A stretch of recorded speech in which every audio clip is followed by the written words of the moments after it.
ഇത് നമ്മൾ നല്ല അടിപൊളി ടേസ്റ്റുള്ളൊരു വെറൈറ്റി 4 മണി പലഹാരമാണ് തയ്യാറാക്കുന്നത്. ഈ വീഡിയോ ഇഷ്ടമാകുകയാണെങ്കിൽ ഒന്ന് ലൈക്ക് ചെയ്യണം. അതുപോലെ ഫ്രണ്ട്സിനും റിലേറ്റീവ്സിനൊക്കെ ഒന്ന് ഷെയർ ചെയ്ത് കൊടുക്കുകയും ചെയ്യണം. ഞങ്ങളുടെ ചാനൽ സബ്സ്ക്രൈബ് ചെയ്യാത്ത കൂട്ടുകാർ ആരെങ്കിലും ഉണ്ടെങ്കിൽ ഒന്ന് സപ്പോർട്ട് ചെയ്യുകയും ചെയ്യണേ. പിന്നെ ആ ബെല്ലൈക്കൺ ഒന്ന് എനേബിൾ ചെയ്യാനും വീഡിയോ ഒന്ന് ഹൈപ്പ് ചെയ്ത് സപ്പോർട്ട് ചെയ്യാനും മറക്കരുത്. എങ്കിലും ഇതെങ്ങനെയാണ് തയ്യാറാക്കുന്നത് നമുക്ക് നോക്കാം. ആദ്യം നമുക്ക് ഈ പലഹാരത്തിന് ആവശ്യമായിട്ടുള്ള ഫില്ലിംഗ് ഒന്ന് റെഡിയാക്കി എടുക്കാം. അതിനുവേണ്ടി സ്റ്റവ് കത്തിച്ച് നമ്മളൊരു പാൻ സ്റ്റവിലോട്ട് വെച്ച് കൊടുത്തു. ഇതിലോട്ട് 1 സ്പൂൺ നെയ്യ് ഒഴിച്ചു കൊടുക്കാം. നെയ്യ് ഇപ്പം നല്ലതായിട്ട് ചൂടായിട്ടുണ്ട്. ഇതിലോട്ടുണ്ടല്ലോ നമുക്ക് 2 മീഡിയം സൈസിലുള്ള ഏത്തപ്പഴം ചെറുതായിട്ട് മുറിച്ചെടുത്തത് ഇട്ട് കൊടുത്തൊന്ന് വഴറ്റിയെടുക്കാം. ഈ ഏത്തപ്പഴം നല്ലതായിട്ടൊന്ന് വേകുന്ന വരെ ഒന്ന് ഇളക്കി കൊടുക്കണം.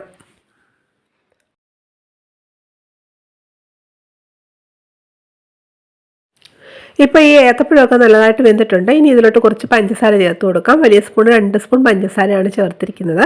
കൂടാതെ ഇതിലോട്ട് 1/2 കപ്പ് ചിരകിയെടുത്ത തേങ്ങയും പിന്നെ ഒരു 1/2 ടീസ്പൂൺ ഏലക്കാപ്പൊടിയും കൂടെ ചേർത്തിട്ട് നല്ലതായിട്ടൊന്ന് ഇളക്കിയെടുക്കണം. 1 മിനിറ്റ് നേരം ഇത് നല്ലതായിട്ട് നമുക്കൊന്ന് ഇളക്കിയെടുക്കാം. ഇപ്പോൾ ഏത്തപ്പഴത്തിൻ്റെ മധുരം മാത്രം മതിയെന്നുള്ളവർക്ക് പഞ്ചസാര ഒഴിവാക്കാം കേട്ടോ. 1 മിനിറ്റ് നേരം നമ്മളിത് നല്ലതായിട്ടൊന്ന് ഇളക്കിയെടുത്തു. ഇത്രയും മതി. ഇനി നമുക്ക് സ്റ്റവ് ഓഫ് ചെയ്യാം. എന്നിട്ട് ഇതുണ്ടല്ലോ ഒരു പാത്രത്തിലോട്ട് മാറ്റാം. ഇനി നമുക്ക് ഈ പലഹാരത്തിന് ആവശ്യമായിട്ടുള്ള മാവൊന്ന് റെഡിയാക്കി എടുക്കാം. ഒരു ബൗൾ എടുത്തു. ഇതിലോട്ട് നമുക്കൊരു മുട്ട പൊട്ടിച്ചൊഴിച്ചു കൊടുക്കാം. ഇനി ഇതിലോട്ട് നമുക്ക് അധികം പുളിയില്ലാത്ത 1/4 കപ്പ് തൈര് ചേർക്കാം. ഇനി ഇതിലോട്ട് നമുക്കുണ്ടല്ലോ 2 സ്പൂൺ പഞ്ചസാരയും പിന്നെ ഒരു 1/4 ടീസ്പൂൺ ഉപ്പുപൊടിയും കൂടെ ചേർത്തിട്ട് നല്ലതായിട്ട് ഇതൊന്ന് മിക്സ് ചെയ്തെടുക്കാം.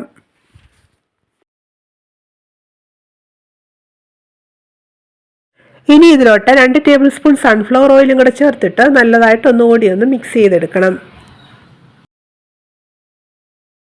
ഇനി ഇതിലോട്ട് നമുക്ക് മൈദ ചേർത്ത് കൊടുക്കാം. ഞാനിപ്പോൾ ഇതിലോട്ടൊരു 1.5 കപ്പ് മൈദയാണ് ചേർക്കുന്നത്. 240 ml കപ്പിലാണ് അളന്നെടുത്തിരിക്കുന്നത്.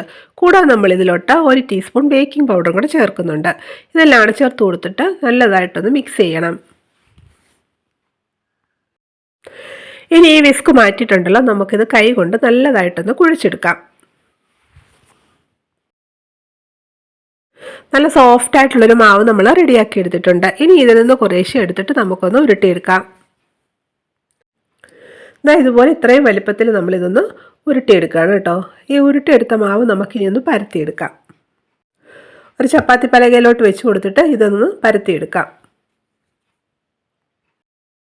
പൂരിയൊക്കെ പരത്തുന്നതിനേക്കാളും കുറച്ചുകൂടി വലിപ്പത്തിൽ വേണം പരത്തിയെടുക്കാൻ. ഒത്തിരി അങ്ങ് തിന്നാക്കി പരത്തണ്ട കേട്ടോ. ഇതുപോലെ നമ്മളൊന്ന് പരത്തിയെടുത്തിട്ടുണ്ട്. ഇനി നമുക്കിതിലോട്ട് നമ്മൾ തയ്യാറാക്കി വെച്ചിരിക്കുന്ന ഫില്ലിംഗ് ഉണ്ടല്ലോ അത് വെച്ച് കൊടുക്കാം. 2 സ്പൂൺ ഞാനിപ്പോൾ ഇതിലോട്ട് വെച്ച് കൊടുക്കുന്നുണ്ട്. ഇനി ഇതുണ്ടല്ലോ ഇതേ രീതിയിലൊന്ന് മടക്കണം. എന്നിട്ട് അതിൻ്റെ സൈഡൊക്കെ നല്ലതായിട്ടൊന്ന് പ്രസ് ചെയ്ത് കൊടുക്കണം.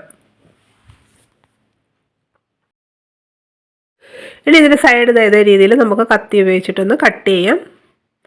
അപ്പോൾ നല്ലൊരു ഷേപ്പ് കിട്ടും. എന്നിട്ട് ഇതുപോലെ ഒരു ഫോർക്ക് ഉപയോഗിച്ചിട്ട് ഇതിൻ്റെ സൈഡൊന്ന് പ്രസ് ചെയ്ത് കൊടുക്കാം. അപ്പോൾ ഒരു നല്ലൊരു ഡിസൈനിൽ കിട്ടും. ഒരെണ്ണം ഇതേ രീതിയിൽ നമ്മളൊന്ന് ചെയ്തെടുത്തിട്ടുണ്ട്. ഇതുപോലെ നമുക്ക് ബാക്കിയുള്ളതും കൂടെ ഒന്ന് ചെയ്തെടുക്കാം. അപ്പോൾ എല്ലാ മാവും പരത്തി ഫില്ലിങ്ങും വെച്ചൊന്ന് റെഡിയാക്കി എടുത്തു. ഇനി നമുക്കിതൊന്ന് ഫ്രൈ ചെയ്തെടുക്കാം. അതിനുവേണ്ടി നമ്മളിത് ഇതുപോലെ ഒരു പാനിൽ എണ്ണ ചൂടാക്കി എടുത്തിട്ടുണ്ട്. ഇതിലോട്ട് നമുക്ക് ആദ്യം 2 എണ്ണം ഇട്ട് കൊടുത്തിട്ടൊന്ന് വറക്കാം. ഇപ്പോൾ ഇതിൻ്റെ ഒരു വശം മൂത്തിട്ടുണ്ട്. ഇനി ഇത് തിരിച്ചിട്ട് കൊടുക്കാം. പെട്ടെന്ന് തന്നെ മൂത്ത് കിട്ടും കേട്ടോ. അതുപോലെ അധികം എണ്ണയൊന്നും കുടിക്കത്തുമില്ല. ഇപ്പോൾ ഇതിൻ്റെ 2 വശവും മൂത്തിട്ടുണ്ട്. ഇത്രയും മതി. ഇത് നമുക്ക് എണ്ണയിൽ നിന്ന് മാറ്റാം. ഇതേ രീതിയിൽ ബാക്കിയുള്ളതും കൂടെ നമുക്കൊന്ന് വറുത്തെടുക്കാം. നല്ല അടിപൊളി ടേസ്റ്റുള്ളൊരു പലഹാരമാണിത് കേട്ടോ. നല്ല സോഫ്റ്റുമാണ്. കുട്ടികൾക്കും വലിയവർക്കും എല്ലാം ഇത് വളരെയധികം ഇഷ്ടമാകും. എല്ലാവരും ഒന്ന് ഉണ്ടാക്കി നോക്കണം കേട്ടോ. അപ്പോൾ നമ്മുടെ സൂപ്പർ ടേസ്റ്റി ആയിട്ടുള്ള വെറൈറ്റി സ്നാക്ക് റെഡി ആയിട്ടുണ്ട്. ഇതിന് മുകളിലോട്ട് ഞാൻ കുറച്ച് പഞ്ചസാര പൊടിച്ചതും കൂടെ ഒന്ന് വിതറി കൊടുക്കുന്നുണ്ട് കേട്ടോ. അത് തികച്ചും ഓപ്ഷനിലാണ്. ഇഷ്ടമുണ്ടെങ്കിൽ മാത്രം ചെയ്താൽ മതി കേട്ടോ. അപ്പോൾ ഇതെല്ലാവരും ഉണ്ടാക്കി നോക്കുമെന്ന് വിചാരിക്കുന്നു. ഉണ്ടാക്കി നോക്കിയിട്ട് നിങ്ങളുടെ അഭിപ്രായങ്ങൾ കമൻറ്റ് ചെയ്യാൻ മറക്കരുത് കേട്ടോ. ഈ വീഡിയോ നിങ്ങൾക്ക് ഇഷ്ടമായെങ്കിൽ ലൈക്ക് ചെയ്യാനും ഷെയർ ചെയ്യാനും അതുപോലെ ഞങ്ങളുടെ ഈ ചാനലൊന്ന് സബ്സ്ക്രൈബ് സപ്പോർട്ട് ചെയ്യാനും മറക്കരുതേ. വീണ്ടും ഇതുപോലെ പുതിയ വീഡിയോ ആയിട്ട് വരുന്നതായിരിക്കും. Bye bye.